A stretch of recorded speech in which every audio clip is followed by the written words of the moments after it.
আমরা নামাজের মধ্যে আত্তাহিয়াতু পড়ি কি পড়ি না? এই আত্তাহিয়াতুর মধ্যে একটা কথা আছে, আসসালামু আলাইনা ওয়া আলা ইবাদিল্লাহিস সালিহিন। এর অর্থ কি?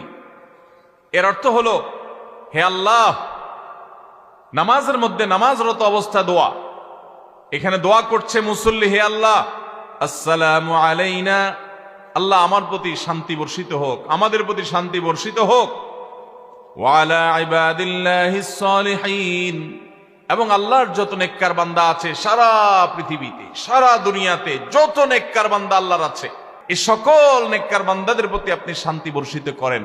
আপনি যদি নিজেকে নেককার বান্দা হিসাবে শামিল করতে পারেন, আপনি যদি নিজেকে আল্লাহর হুকুম এবং আল্লাহর আনুগত্য কর্ণওয়ালা মানুষ হিসাবে গড়ে তুলতে পারেন, তাহলে অটোমেটিকলি আপনি সারা দুনিয়ার সমস্ত নেককার মানুষদের দোয়া পেয়ে যাবেন।